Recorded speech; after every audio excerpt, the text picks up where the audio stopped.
So guys, I want to talk about, what is going on with Duskhaven Reforged. We had the whole Duskhaven episode earlier this year. We all played it for like a good 2 to 3 months, depending on how long you lasted. Towards the end, when all the content was tried and I farmed everything out, we were losing more and more people for a plethora of reasons. They couldn't hold as many people on the server, so there was a literal practical reason for why it started to die. But also, the cracks of the things that weren't perfect, like the jankiness of the talent trees, playing a tinker but using hunter talent trees, for example.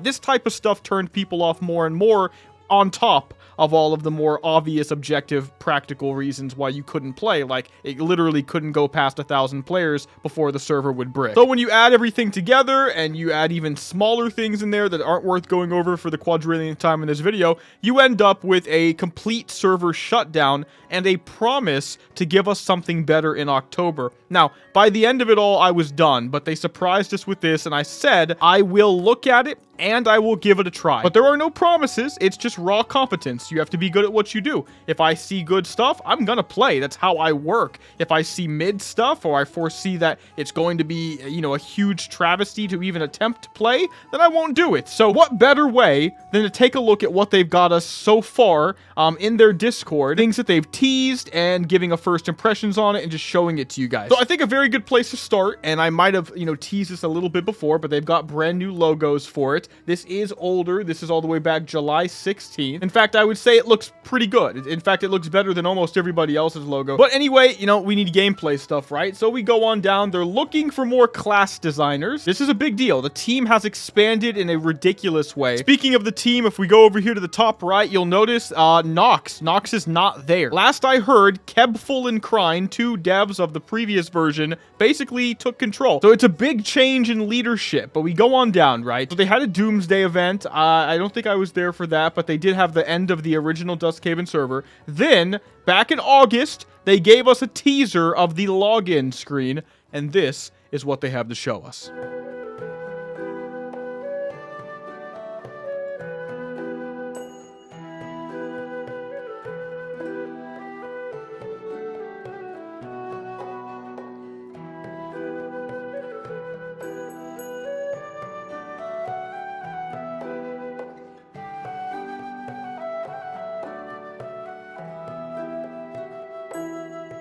So overall, I would say that this looks really, really good. In fact, it kind of looks real. The only thing that doesn't look real about it is the Duskhaven Reforged logo, because obviously, it's Duskhaven Reforged, and this is World of Warcraft. But in terms of like everything else about this login screen, it looks great. And you're noticing something about this as well, and I can play into this a little bit with a little bit of my knowledge, which is the whole time theme. We've got hourglasses, we've got those evil black drakes that are essentially the opposite of the bronze drake that went mad. What is that, and what does that mean? So they're trying to play into the lore, as far as I can see, of the end of Duskhaven, so that it's not just a relaunch, it's a relaunch with some flair. They're taking a page out of the Final Fantasy XIV book, which actually went well for them, and destroying the world, and giving us, basically, as far as I can see, an alternate timeline that they're going to build into. This alternate timeline, WoW, is the setup for everything else I'll show you that they've teased, because it'll explain their decision-making a lot.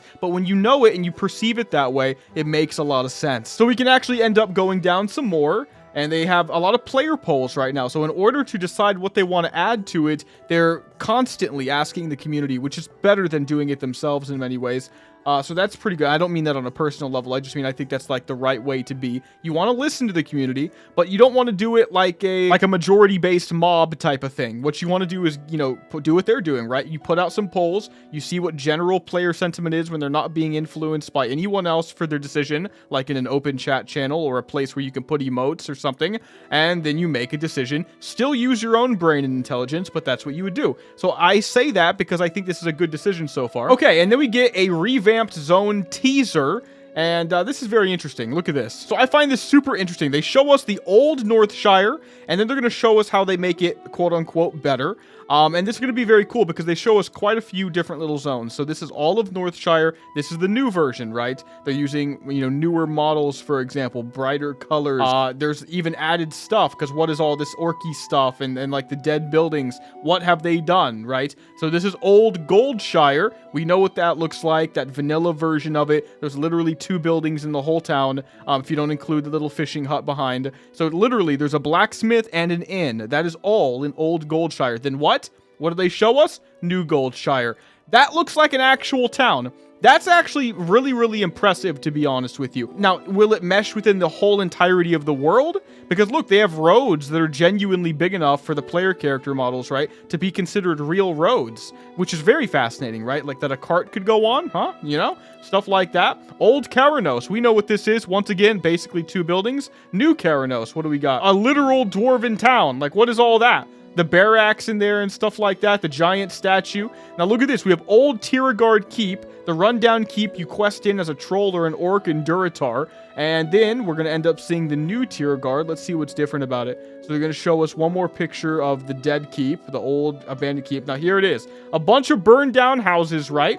We have a statue of a Kultiran, which is what you would expect. This is cool. Where's the keep, right? So we go through here. We see the burned down buildings. We see the town. The keep is gone. There's a winding road. Actually, let's go back. It's different now. Did you see that? So the keep seemingly is gone, but there's a winding road to the very top. You know that keep that you don't even go to almost ever except for one ratchet quest? You might know it if you play Ascension because people prestige in that general area, but in the real game, it's like never ever really touched. Well, it looks like they have a winding road to get up there, and that's going to be where you end up going. Even more interesting as a Horde player because you're going to have more of a sense of adventure, I would think, to be honest with you. And lastly, Old Mulgore is what they tease us with. Mostly open plains. It's not my favorite. New Mulgore, very green. Or, of course, they could have desaturated the other ones. Let's be real.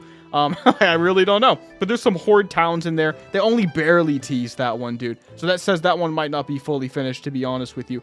But we got like a Tauren totem in there. We have a watchtower showing the Horde presence, but not much else. So then they give us their little logo.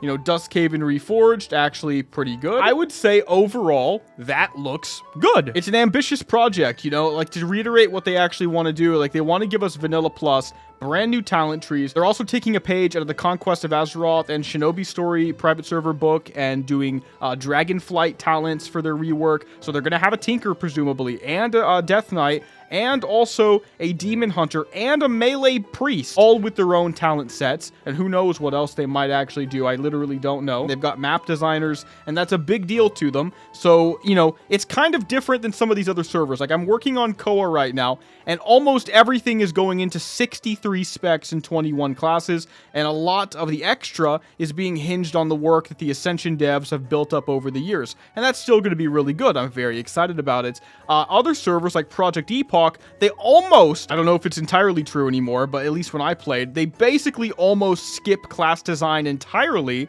do the minimal, like a Turtle WoW, but they give us everything else to a high degree. Epoch goes really far with this, right? Showing us brand new zones and quests galore, and dungeons even. It looks like we're going to get a middle ground with the Duskhaven Reforged server, and I think that's worth considering, because the middle ground, I mean, like many things in life, going to an extreme is often incorrect, and so maybe that's what we need. Now, I'm not going to overhype this, because I want to see more, but I am saying that, admittedly, objectively, so far, it looks good, and there's something to be said about the middle ground aspect to it. Getting a little bit of everything, rather than just trying to be hyper good at one thing. Now, I want to show you guys this, as I'm pretty sure I can. This is an early iteration of Dragonflight talents on their server right now. I say early, it was literally sent to me months ago. It's not like I just got this yesterday and had the idea. I didn't even think I was going to show anything like this.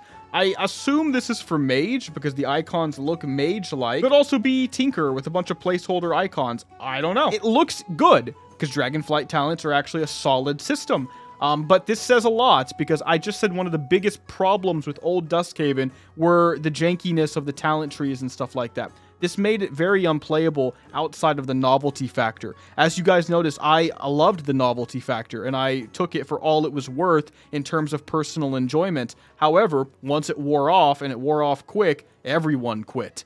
And so they've got to hold you with good, competent design, and that's a good, decent sign of it. Now, they have some other teasers in here in their literal teaser channel. Here's a glimpse into our revamped zone featuring a brand new town in Ashara.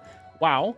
So we've got a mountain town, looks like human-based stuff up here. I do like the design. This is going with that, you know, design we actually saw on the Duskhaven server from some other guys from YouTube that I can't remember off the top of my head, but they're going with a more realistic design where you've got your paved roads and you've got more than just, you know, one inn, for example. So we've got a house there. We've got this whole overlook area. House here, bigger town hall here, and a tower. I appreciate just a little bit more, you know? And so that feels good. This is not even a house. That's a stables right there, but it's the same concept. And we got a tent right there. So that's really good. Who knows what else is coming? Ashara doesn't have much in vanilla, so it's cool to see. Now, if we scroll down, look at this. That, my friends, is a light forged Draenei, and they've got apparently broken options in here as well. So they will be doing some custom races. And this is kind of what I meant by the whole idea of we're going to act as if we got wiped out and Azeroth lost at the end of Duskhaven, right? And now the world is kind of going to an alternate timeline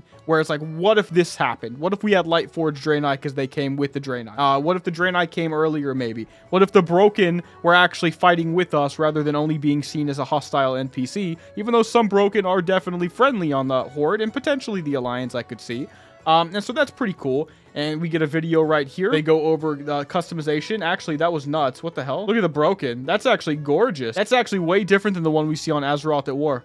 That's actually, I mean, I'm not saying the other one's bad, but that is nuts. Like, that dude's actually good. We've also got Blood Elf and Illidari Blood Elf, apparently. Whatever that's going to end up meaning. And they've also got the Void Elves right here. No clue how they, you know, make that one work, but at least they're neat. And there's a High Elf option, actually. That's actually cooler. That's the one I care the most about. So that's nice. I mean, these are going to be very high-quality models they're importing from, like, Post-Legion or whatever it is. And so, yeah, I like what I'm seeing in these regards so far. But let's not forget the crux of it all. Good class design, right? Which is, like, the thing they didn't get perfect last time. You can add a bunch of stuff that's going to be flary, and that's good. And you do need it nowadays in the scene. But if you do not have good class design, you won't hold people for long past the novelty. So they need good, well-put-together talents with concepts that people actually care about, and then they also need everything else they're doing at the same time. And the main reason I think this video is interesting to me is because we're supposed to see it come out in October. Will they push the date? And I'm looking at their announcements now to check for the date to see if it was changed, but it looks like they did some design sessions as well, where they might have actually let players come in and give their takes on different things they were working on. Like, this one was, you know, how do hunters have focus and how do we set that up? I genuinely don't know. Let me know what you think in the comment section below, though. I am working on more videos. I'm also working 63 hours sometimes a week on Koa and other things, just enjoying that really profusely and trying to get clips. You know, it's a lot harder when you don't know life to get those clips. Who would have thought that this is not actually that easy? So we'll see if I can get more clips and get more videos out, and I love all you guys for sticking with me. That's going to be the end of the video, though. If you guys enjoyed it, make sure to give it a like and subscribe. Major thanks to all the members on my channel. Love and appreciate you, but I'll see you in the next one, and Mcdoubles out.